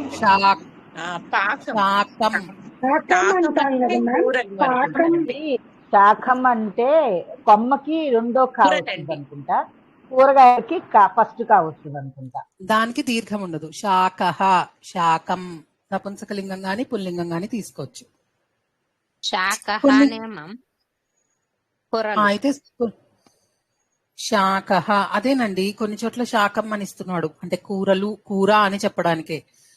గ్రామం కూడా అంతే, కొన్ని బుక్స్ లో గ్రామ శాఖాహ అన్నట్టు గుర్తుంది మ్యామ్. ఫస్ట్ లో గుర్తులేదు నాకు కూరగాయలుని అదే. లేదు, నపుంసకలింగం గాని పుల్లింగం గాని శాఖ శాకం ఆ రెండిట్లో ఏదో ఒకటి తీసుకోవచ్చు. అదే కొన్ని చోట్ల కొన్ని డిఫరెన్సెస్ ఇస్తున్నాడండి. అది మనము ఇంకా లింగాన్ని మనం నిర్ధారించలేకపోతున్నాం అన్నమాట ఇక్కడ సంస్కృతంలో. ఓకేనా? మనం గుర్తుపెట్టుకోవాల్సింది ఏంటి అంటే, ఇప్పుడు ఏకవచనంలో శాకం అని తీసుకున్నారు అనుకోండి, ద్వివచనంలో ఏం చేసుకుంటారు? శాకే తీసుకుంటారు. బహువచనం శాకాని అని తీసుకుంటారు. ఆ కన్సిస్టెన్సీని మెయింటైన్ చేస్తే చాలు. ఇక్కడ పుల్లింగం తీసుకుని మధ్యలో ద్వివచనానికి వచ్చేటప్పటికి స్త్రీలింగాన్ని పెట్టేసి అలా చేయకుండా ఉంటే చాలు. ఓకేనా? ఓకే. సో ఇప్పుడు ఇక్కడ కొంచెం అర్థమైనట్టు అనిపిస్తోందా, లేకపోతే డౌట్స్ ఇంకా ఉన్నాయా? సో ఇంకా క్రియాపదాలన్నిటికీ మీరు ప్రాక్టీస్ చేయండి. లిఖతి, కవి రాస్తున్నాడు. మళ్ళా కవులు అని అడగద్దు ప్రస్తుతానికి. కవి మళ్ళా మీరు ద్వివచనంలో చెప్పాలి కదా. రాముడు. వృక్షము నుండి పళ్ళు పడుతున్నాయి. చెప్పండి.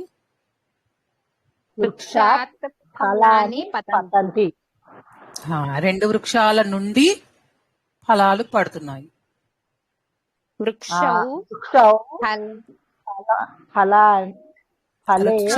నుండి వృక్షాభ్యాం ఫలాని పతంతి. అలా కొంచెం అది చూసుకొని చెప్పాలి. మీరు ఇందాక వృక్షాత్ అన్నప్పుడు ఫలాలు ఏమవుతుందని ఏమని చెప్పారండి? ఫస్ట్ ది సెంటెన్స్ మళ్ళీ చెప్పండి. వృక్షాత్ ఫలాని పతంతి. పతంతి, కరెక్ట్. అట్లా విభక్తులు మార్చుకుంటూ చిన్న చిన్నగా ప్రాక్టీస్ అయితే చేయండి. ఎక్కడ డౌట్ వస్తే అక్కడ కన్ఫ్యూజ్ అవ్వకండి, ఇంకా దాన్ని పెంచేసుకోవద్దు, ఆపేయండి. మళ్ళా మనం వేరే నెక్స్ట్ క్లాస్ లో డిస్కస్ చేసుకుందాం. ఓకేనా? ఇప్పుడు లాస్ట్ క్లాస్ లో ఏమైనా డౌట్స్ ఉన్నవి, మీకు ప్రాక్టీస్ క్లాస్ లో ఏమైనా డౌట్స్ ఉంటే అడగండి, కానీ ఖచ్చితంగా నేను ఆన్సర్స్ చెప్పగలను అని అయితే చెప్పలేను. ఓకేనా? నాకు తెలిసినంత వరకు నేను డిస్కస్ చేస్తా. ఓకే, చెప్పండి. తోకని ఏమంటారు మ్యామ్? తోక వాలం కదా మ్యామ్, వాలం. ఐడియా లేదండి, ఐడియా లేదు, అస్సలు ఐడియా లేదు. వాలమనే రాసాం. వాలం అనే రాస్తాం మ్యామ్. చింతపండులో తోకని వాలమనే ఉంటుంది మేడం. వాలం అంటాం మ్యామ్. ఓకే వాల పూజ చేస్తాం కదా, తోక పూజ అంటే వాలమే వస్తది మేడం. Okay okay. బేసిక్ గా నాకైతే అన్ని గుర్తుండవండి, కాబట్టి నాకు గుర్తున్న వాటిల్లో నేను చెప్పగలుగుతాను. లేకపోతే మనం సార్ని అడుగుతాం. నాకు అదే అందుకే చెప్పాను, మీకు నేను సాల్వ్ చేయగలిగినవి అయితే వెంటనే చెప్పేస్తాను, లేకపోతే సార్ వచ్చాక చెప్తారు. మేడం మేడం పంచదార ఇంకొకటి పుచ్చం అని కూడా అంటారు అనుకుంటా మ్యామ్. పుచ్చం అని, ఏమోలేండి, ఎందుకు వచ్చింది గోలా పుచ్చం. మనకి. గూగుల్లో పుచ్చం అని వచ్చింది మ్యామ్, నాకు తెలీదు. ఓకే. అదేనండి, అదే అందుకే పుచ్చం కూడా అనొచ్చు మ్యామ్, వాలం అని కూడా అనొచ్చు. ఓకే, కొత్త పదం నేర్పిస్తున్నారు మీరు, థ్యాంక్స్. నాకు బాలం. రుచిస్తున్నాయి అంటే క్రియాపదం ఏమిటండి? రోచతే అంటే రుచిస్తున్నాయి అంటే మరి ఏమో ఆయన ఏ ఉద్దేశంతో ఇచ్చారు. రుచిహి సంతి అనొచ్చా మ్యామ్? రుచిహి సంతి లేదండి, రోచతి అని రాసాం మ్యామ్, మేము రోచతి అని రాసాం. రోచతి కాదు, అది ఇంకొక స్పెషల్ కైండ్ ఆఫ్ ధాతు అన్నమాట. రోచతే అని వస్తుంది. అవి మెల్లిగా నేర్చుకుందాం మనం. మనకి 3 రకాల ధాతువులు ఉంటాయి. మనం నేర్చుకునే వాటిని పరస్మై పది అంటారు. ఓకేనా? ఎక్కడుందండి అది? ఎన్నో నంబరు సార్ ఇచ్చిన దాంట్లో? శిశువు కొరకు తీపి రుచిస్తుంది అని ఉందండి. శిశువు కొరకు తీపి రుచిస్తుంది అంటే రుచి, తీపి అంటే ఇష్టము అని కదా అర్థము. అందుకని రోచతే అని రాయాలి. శిశువు కొరకు అంటే శిశవే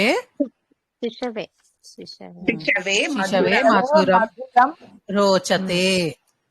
రోచతే అది కాశీ నగర్ ఇది దారి దాంట్లో అందరూ మాట్లాడేస్తున్నారు. ఒక్కసారి ఒక్కళ్ళకి ఇద్దరు మాట్లాడితే నాకు అర్థం అవ్వదు, రికార్డింగ్ లో అర్థం కాకుండా అవుతుంది. 1 by 1 చెప్పండి. పంచదారని ఏమంటారండి? శర్కర అంటారు. శర్కర, రా దీర్ఘం, శర్కర. మేడం ఇది కాశీ అని సార్ ఒకటి ఇచ్చారు కదా, ఒకటి డాక్యుమెంట్ లాగా, అందులో చివరికి లాస్ట్ సెంటెన్సెస్ లో కూడా రుచిస్తుంది అని ఇచ్చారు. ఇదే వర్డ్ లాస్ట్ కాశీ దాంట్లో. అప్పుడు ఏమిటి చెప్పారో గుర్తుందా ప్రసన్నజ గారు? సార్ ఏం చెప్పారు గుర్తుందా మరి? వినలేదండి, కాకపోతే రోచతే అనేది ఒక అనే పది. రుచికారి ఓకే అండి. అది బాగా ఇష్టమైన వాటి గురించి చెప్పాలి అంటే నా కోసం అది ఇష్టము అని అలా చెప్తాం. కాబట్టి దానికి ఆ క్రియాపదానికి ఒక స్పెషల్ రిక్వైర్మెంట్ ఉంది. ఏంటి అని అంటే కర్త చతుర్థిలో, అంటే అది చతుర్థి విభక్తి వాడాలి అనమాట. ఎవరికి ఇష్టమో చెప్పాలి అంటే రోచతే అనేది వాడినప్పుడు దాన్ని ఎవరి గురించి చెప్తున్నారో వాళ్ళని చతుర్థి విభక్తిలో పెట్టాలి. దేనికోసం అంటే ఇష్టపడుతున్నారు అనేది చెప్పాలన్నమాట. అయితే ప్రస్తుతానికి అనుకుంటానండి, ఎందుకంటే మనం అది నేర్చుకోలేదు కాబట్టి మేము ప్రస్తుతానికి వదిలేండి. ఎందుకంటే 2 సెంటెన్సెస్ ఇచ్చారండి. ఒకటేమో శిశువుల కొరకు చేదు రుచిస్తుంది, రుచించదు. శిశువుల కొరకు తీపి రుచిస్తుంది అని ఇచ్చారు. అది జస్ట్ పక్కన పెట్టేయండి మేడం. కృష్ణుడు ఆవులను తోలుకొస్తున్నాడు అని ఉందండి. కృష్ణుడు ఆవులను తోలుకొస్తున్నాడు కూడా నేను కూడా వినలేదండి ఎప్పుడు. ఆ క్రియా అంటే గుర్తు రావట్లేదు, బేసిక్ గా స్ట్రైక్ అవ్వట్లేదు. అది కూడా తరతీలాగే కదా, మనం తరతి అంటే ఆవుల్ని ఈదడం ఈదడం తరతి అంటే. చరతి చరతి మేపుతున్న చరతి ఆవుల్ని అంటే మేపుతున్నారు. నడవడం కాదండి, తిరగడం కాదు. చరతి అంటే నమలడం, నమలటము. నెమరు వేస్తామంటారు చూడండి, తీసి మళ్ళీ నమలడం దాన్ని. పశుపాలకులు ఆవుల్ని మేస్తున్నారు.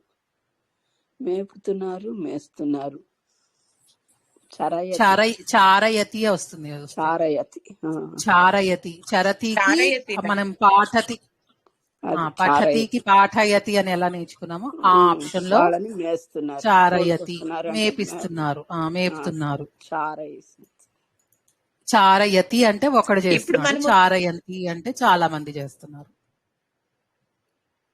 ఇప్పుడు మీరు అందులో క్వశ్చన్ తోలుకొస్తున్నాడు అన్నదానికి మనకి క్రియాపదము చారయతి ఏం రాయాలండి? చారయతి అని రాయండి ప్రస్తుతానికి. చారయతి రాయమంటారా? ఓకే. చారయతి రాయండి, సార్ వచ్చిన తర్వాత చెప్తారు.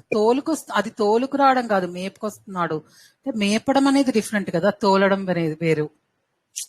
అది వేరే అవుతుంది. అవునండి, అది వేరే ఏదైనా ఉండిండొచ్చు. సార్ వచ్చినప్పుడు చెప్తారులేండి.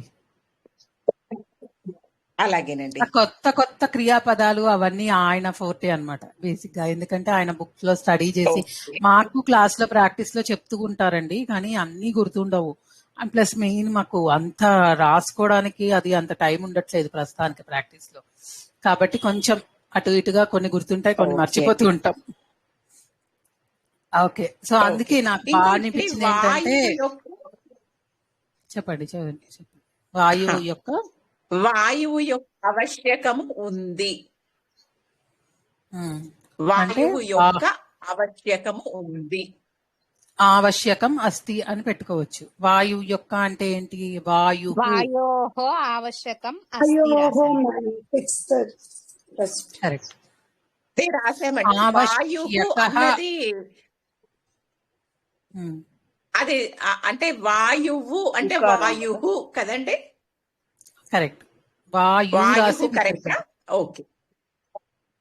విసర్గ. వాయు ప్లస్ విసర్గ. అలాగైతే వాయోహో అంటే వస్తుంది. ఓకే, అదే అలాగే రాసాము మేము ప్రాక్టీస్ క్లాస్ లో. కాకపోతే ఎక్కడో కొంచెం డౌట్ గా అనిపించింది, అది కరెక్టా కాదా వాయువు అన్నది అని. అదే అందుకే అడిగాను. మనము మెయిన్ కాన్సన్ట్రేషన్, మన మెయిన్ ఫోకస్ ఎలా ఉంటుందంటే, ఇప్పుడు దానికి మీరు కరెక్ట్ విభక్తి పట్టుకుని మార్చారా లేదా అన్న వరకు ప్రస్తుతానికి అవునండి. చూసేది.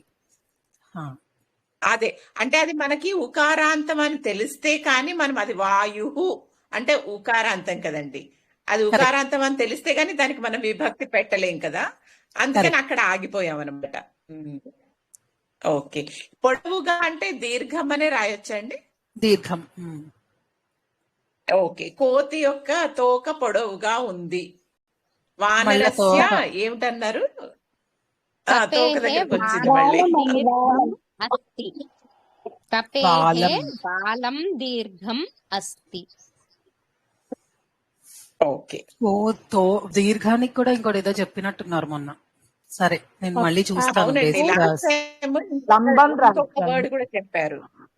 లంబం అంటే లంబం అని కూడా అనొచ్చా మ్యామ్? లంబం అంటే పొడుగు. తెలీదు లంబం అనేది. తెలీదండి కోతికి నాకు. వానరం అనమన్నారండి సారు. ఒక్క హనుమంతుడికే కపి అని వాడమన్నారు. కరెక్టే, కానీ ఇక్కడ మనము ఏం చేస్తున్నాము, ఈకారాంతం నేర్చుకుంటున్నాం కదా ప్రస్తుతానికి. అందుకని వీళ్ళు కపి అని వాడేస్తున్నారు. మనకి ప్రాక్టీస్ కోసమే కాబట్టి ప్రస్తుతానికి ఓకే. ఇంకా క్వశ్చన్స్ ఉన్నాయా? విచారిస్తున్నాడు అంటే ఎలా రాయాలండి క్రియాపదం? విచారయతి. అంతేనండి. ఓకే. అర్చిస్తున్నాడు అర్చతి. అర్చతి. ఓకే. ఇంకోళ్ళు ఎవరో మాట్లాడుతున్నారు, చిన్నగా వినిపిస్తోంది సౌండ్, కానీ నాకు కరెక్ట్ గా ఎవరో అర్థం కావట్లేదండి. మేడం యుష్మద్ అష్మద్ శబ్దాలంటే ఇవి త్వము అహం పరస్మై ఆత్మనేపద అంటే అవేంటి మేడం? ఈ క్రియాపదాలు ఇప్పటిదాకా మనం నేర్చుకున్నాం కదండి. పఠతి, లిఖతి, ఖాదతి, నమతి, నయతి, ఆనయతి, గచ్చతి, ఇవన్నీ క్రియాపదాలు. దేనికైతే తి తి తి అని ఎండ్ వస్తుందో ప్రథమ పురుషంలో తి తి తి అనే ఎండింగ్ వచ్చే క్రియాపదాలన్నీ పరస్మైపది. ఓ ఓకే. ఇది లతచే గీతం పాట పాడబడినది. దీనికి లతయా గీతం గీతమా గీతానా అక్కడ మాకెంతో గీతమే. డౌట్ వచ్చింది. గీతం అంటే నపుంసకలింగమే. గీతం గీతం అంతేనా? ఇంకోటి భీష్ముడు విష్ణు సహస్రనామం చెప్పాడు. చెప్పాడు అంటే ఉక్తవానా ప్రోక్తవానా? ప్రోక్తవాన్ ఏంటి? యతీనా అండి?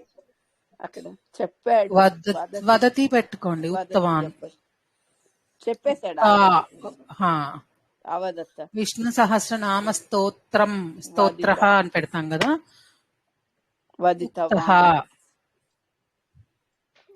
దాన్ని మీరు కర్మణిలోకి చేస్తున్నారు కదా. ఉక్తవాన్ పెట్టాము, కరెక్టేనా? భూతకాలంలోకి పంపించారు మ్యామ్, అయిపోయింది చెప్పేశారు కదా, అందుకని అవునండి.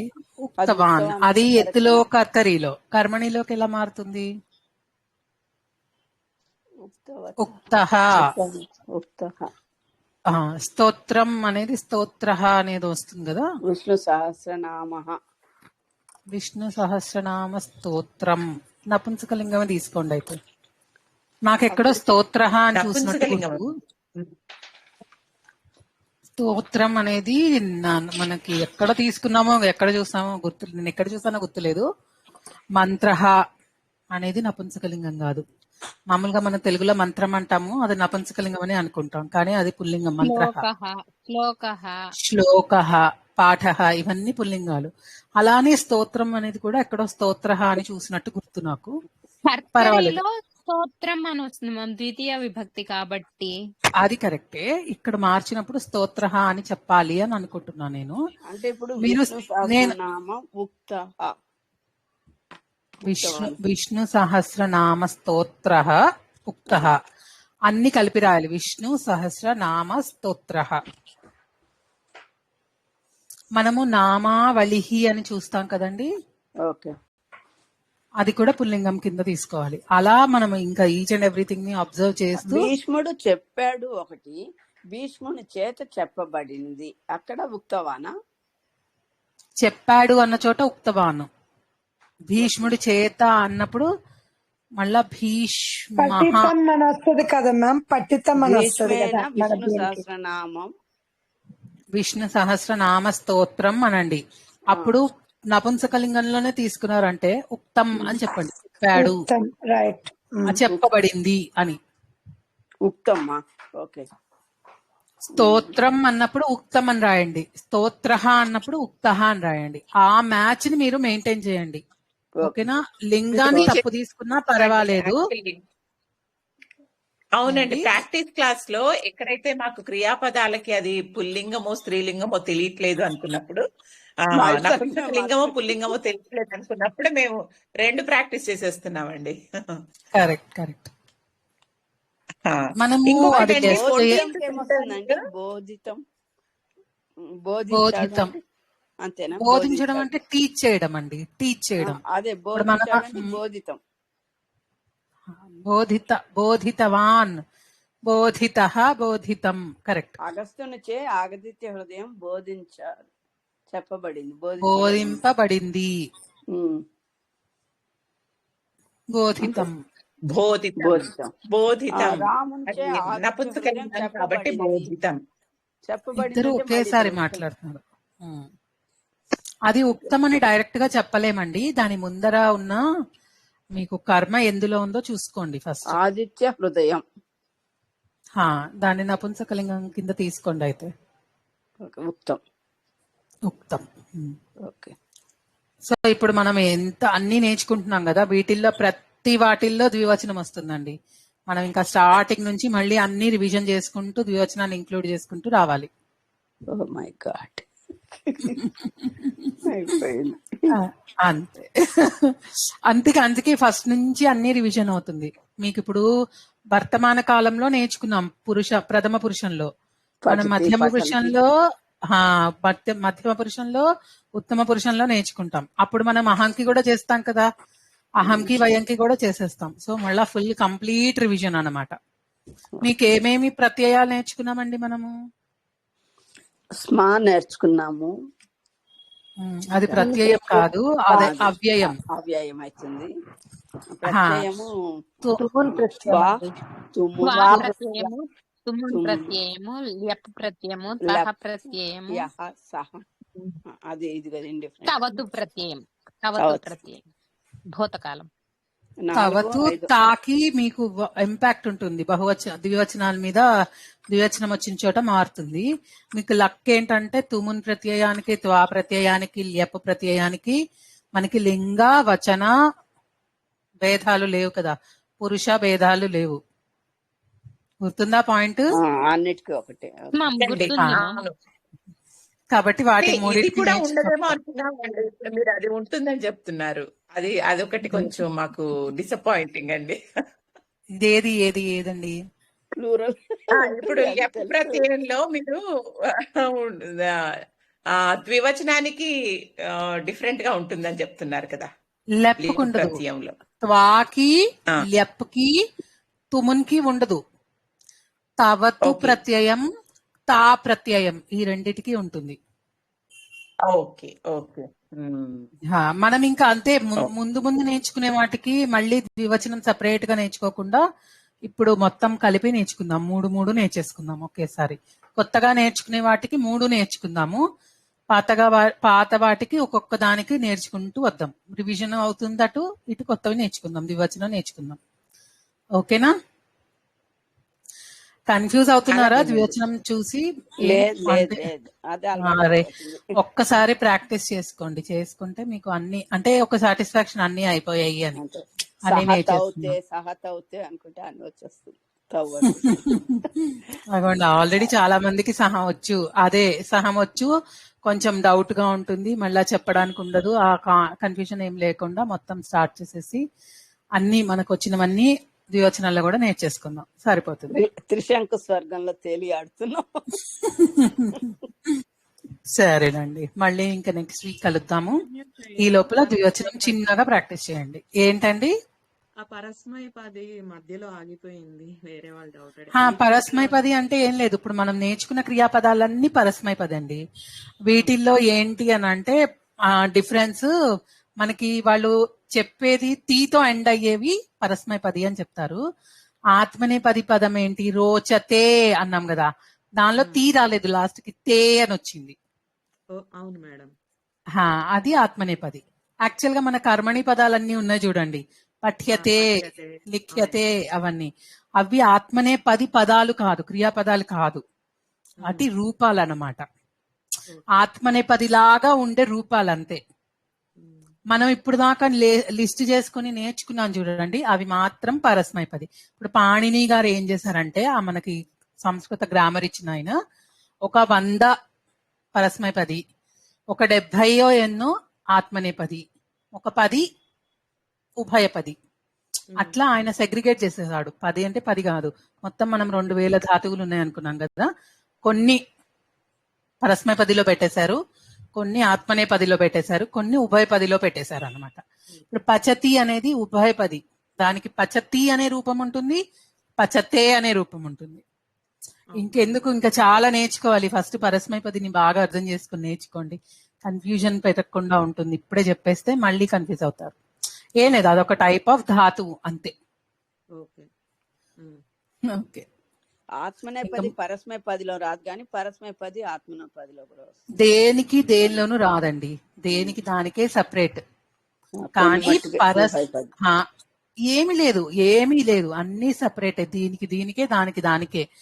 పరస్మైపది క్రియాపదాలకి కర్మణిలో మనం వాడే దాన్ని ఆత్మనేపది రూపం అంటారు. ఎందుకు? తే అని ఎండ్ అవుతుంది కాబట్టి, అంతే, ఇంకా వేరే ఏమీ లేదు. ఓకేనా? ఈ వర్బ్స్ అన్ని వీటి లిస్టింగ్ వీటిదే, వాటి లిస్ట్ వాళ్ళదే. ఓకే, అవి దాని మళ్ళా మీనింగ్ నేర్చుకుందాం. కొంచెం మార్పు ఉంటుంది కదండి ఆత్మనేపది అంటే. చిన్న మార్పు ఉంటుందండి, అది మళ్ళా తెలుసుకుందామండి ఇప్పుడు, ఎందుకంటే చాలా మందికి అసలు తెలియదు కదా, మళ్ళా అందరికీ కన్ఫ్యూజన్ వచ్చేస్తుంది, ఏంటో అనుకుంటారు. అందుకే నేను వీలైనంత వరకు పేర్లు కూడా చెప్పను, బట్ ఆ క్రియాపదం వచ్చింది కదా రోచతే అని, అందుకని చెప్పాను అన్నమాట. ఉభయపది అని ఉంటుంది, రెండు ఉంటాయి, అది పరస్మైపది లాగా ఉంటుంది, ఆత్మనేపది రూపం ఉంటుంది, వాటిని ఉభయపది అంటారు. ఇట్లా 3 సెగ్రిగేషన్స్ అన్నమాట. ఓకేనా? ఇవాళకి ఎండ్ చేసుకుందామా? Okay ma'am. సరేనండి. జై శ్రీకృష్ణ.